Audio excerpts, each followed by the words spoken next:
welcome. So myself, Kiran, you are at Multifamily podcast, Deals and Dollars Multifamily podcast, and I have special guest with me. He is Jozsef Petroczi, and he's the award-winning property manager in Ontario. He has been managing portfolios for property owners, and when owners are with Jozsef, they have their peace of mind and so Jozsef has helped a lot of investors increasing their NOI, and he's been part of their real estate success. So welcome, Jozsef. Thank you, Kiran, for having me. Pleasure to be here. Yes. So let's talk about. So you are in Ontario. So everybody is scared to get into older multifamily because the one thing that stops them is tenant tenant board. So they are, a lot of rules they are in favor of tenants, not the landlord. So I see, I have seen a lot of success stories. People, investors talk about their, you're managing their properties. We're wondering, what are you doing different? So I would love to, listen, and if you can share with our audience. I mean, our approach to property management, it's based on our own system. I developed, or myself with my team, I developed a system called Asset.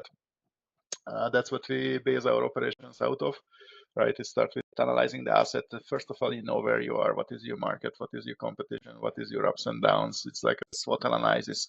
Really understand what you're getting into, right? Every different market, even if you just go a couple of street left or a couple of street right, you can get a different results, because of different neighborhood, different postal codes, right? So you really need to know what you're getting into and where you're getting into. That's number one thing. Another thing too, what's going to be your exit, right? That's Right. always you need to know when you're going to be exiting, how long is your project you want to be going in, 2 years or 3 years or 5 years, right? So that will be the last part of that's the last part of the property investment. And in between, you set your goals. What is your goal for that particular property? It's just like a simply a buy and hold. It's just wealth preservation, right? Ontario, it's historically a very appreciative market, right? The appreciation is quite big, and if somebody wants to park their money, it's a pretty good way to park their money over here. What problems going to come up? How are you going to solve your problems when you are owning that property? You're going to have a property manager. You're going to do it on your own, or you pray to God to something is nothing going to happen to you. So it's again, what do you apply to your property? And of course, all in all, everybody is afraid of the tenants, but at the end of the day, tenants are the one who putting the money into the system. So if you don't have tenants, you don't have money, you don't have cash flow, you don't have means to cover your expenses, and you don't have any NOI, right? There's no business without tenants. So if we are in this business, we need to make sure we're taking care of our tenants, because they're the one who providing the money to us and keep everybody alive, right? So I agree. tenants are a big part of the equation. Of course, everybody is thinking it's Ontario, it's very tenant friendly, which is true on a level. The Landlord and Tenant Board is usually in favor of tenants. We don't have that much of situations with tenants because we have a very high threshold of tenants when we place our prospects. So we do a really thorough analysis of the tenants who want to come into our properties, and we make sure they only put the right fit in. We rather have 1 month vacant more than put somebody in and it's not going to be a right turnout. I mean, I can give you my track record in the last 5 years since I'm involved with the company. We haven't ended up with any LTV situations, or not even a non-payment, right? We have 100% rent collection for last 5 years and ongoing. And as well, we never went to LTV because of our tenants. We go to LTV with tenants who are placed by someone else, and they Okay. call our office and say, we need help. Then I have my paralegal. I call the paralegal in. They file everything, so we take care of the business, fix the property, and put the new tenants in.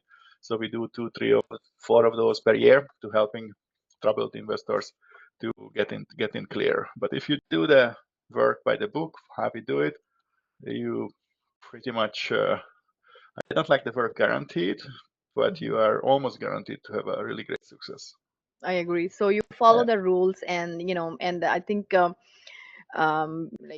being a nurse, I have been lucky that when I was managing my own properties, that I didn't have any issues, because you're a listener, and you know people who are going to be a troublemaker, who will be able to pay the rent and manage expenses, right?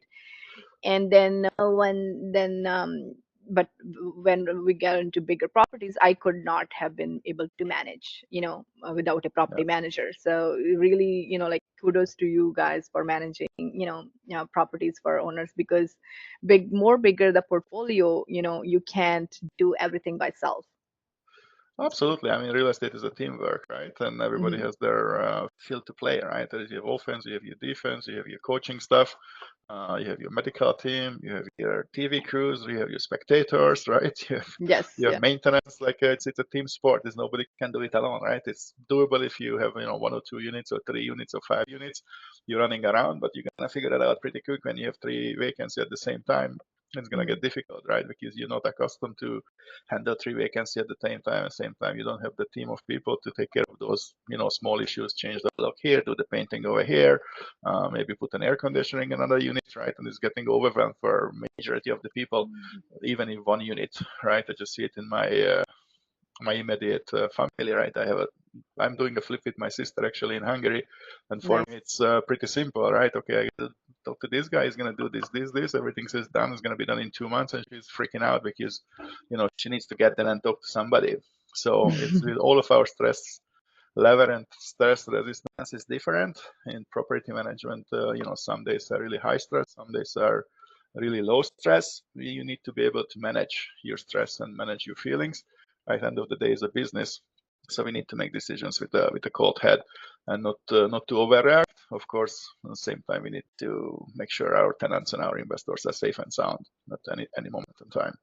Right. So you mentioned, like, Ontario and BC, they're great markets. So you're in Ontario, lower cap rate market. So, any touch, you're increasing the rent or lowering down expenses, you are able to increase the NOI, and then, the property value.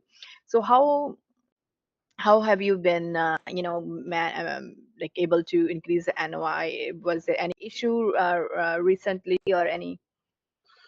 I mean, increasing NOI, right, is really dependent on the type of the property you are in.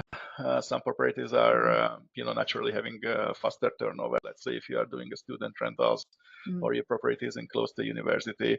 We are a government town, so lots of people come here for 3-4 years. I work a lot of Nice. with diplomats, right? So every 2, 3, 4 years they are leaving, they're coming, right? So if I have a property for 8 years or 10 years, usually I'm able to get a really good rent increase by the time my client is coming home.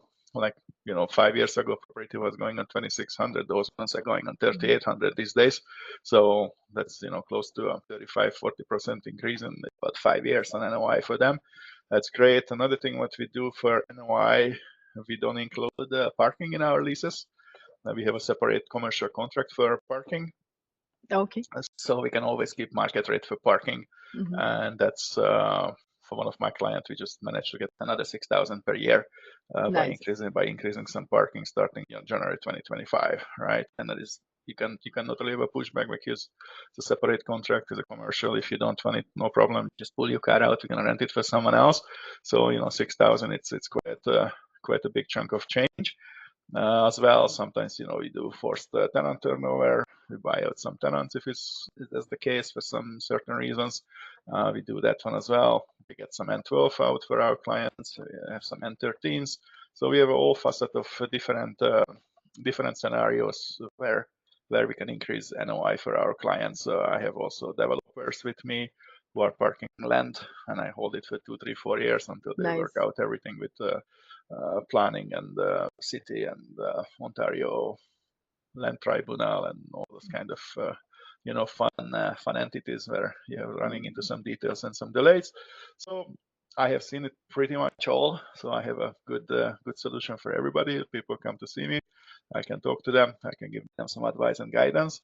I believe most of the time what people are really forgetting in real estate, everybody is focusing on today and what's happening today and how much is the property is going to make for you today dollars, and lots of people leaving out the passage of time, right? Hmm. Especially in Ontario market, right?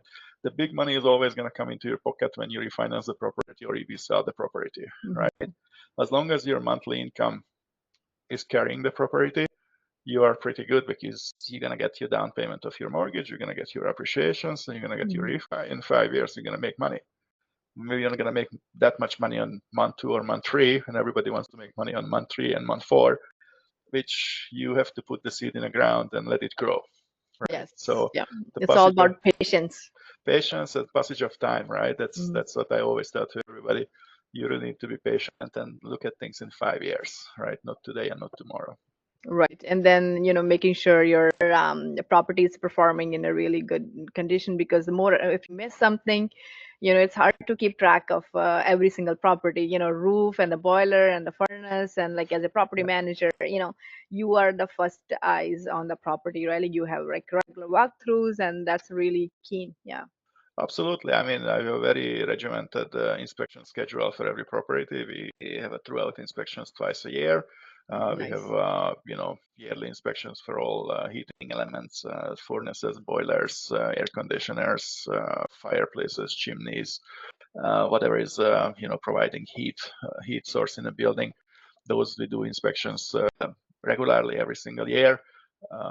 Roof inspections every 3 to 5 years. If it's needed or as needed. And we always give recommendations to the owners. Okay, if the tenant is renewing and we turn over the unit, okay, it will be nice to fix the kitchen, fix the bathroom. So we always can renovate and always can increase actually the value of the property as we go along, right? You don't want to wait until, okay, 5 years down now you have to put $500,000 in. We always tell them you need to reinvest also. It's better tax strategy to reinvest the money in your property than you pay in taxes, right? So, you take lots of money out of your property, that means you're going to pay lots of taxes. If you take less money out and you reinvest it in your property, Right. then you can take it out tax-free when you refi, right? Yes. So it comes down to strategy, what really works for you. Yeah, I agree. It's a long term. You have like three property centers. It's not only, the cash flow, it's a mortgage pay down, and it's a property appreciation. And when you are in a lower cap rate, and that's really, you're in a really good position. Oh, absolutely. I mean, I have a client, started with one property. After he get his second one, he get the third one, and that's when I started to work with him. Now he's working on his fourth and fifth property, right? And he's going to be up to Nice. 20, 25 units in a couple of years since we are working together. So, and it's all same thing. Get the property, increase the value, get the refi, get to the next property, put the tenants in, get the refi, right? It's step by step. Yes. But you need to repeat, rinse, repeat, right? One after another, one step, one left, one right, and you go somewhere. You cannot go from day 1 to day 100, right? You cannot go from year 1 to year 5. You need to go between and take your time and then learn new lessons, right? So, I mean, of course, if you are a contractor, those guys, they have a little bit of advantage because if something happens, they can manage it better, right? If you don't have a construction background or you don't have a good connections in construction, things can get expensive and things can get really overwhelming. But I mean, that's networking is for, and you need to build your network and suppliers to be able to handle any situation coming along. Right. And a location, like when somebody is too far, like somebody is not gonna drive so many hours, like you are in Ottawa, right? Like a really Yeah, we big are in market. Yeah. Ottawa. I have lots of clients out in Toronto, lots of clients in Vancouver, Calgary, Seattle, all around the world. Pretty much you throw a dart, and I have a client on that particular part of the globe, right? So Nice. we have people from all over the world working with us. And I had the last client come in like 6 weeks ago from Kuwait. He called me, okay, I have a property in Ottawa. Can you take care of it? Sure, we take care of it. I'm heading over there pretty soon, and then that's it. We are open for business for everybody. Nice. That's great. So you're in Ottawa and you manage multifamily properties and land. So how can investors reach out to you? Investors can reach me through my company. It's E&S Property Management, or they can email me. It's info@endsmgmt.ca, or you can call me as well, 613-742-1704. That's my direct line, and happy to talk to you. Okay, thank you so much. Thank you, Joseph. That was great. Thank you. Thank you.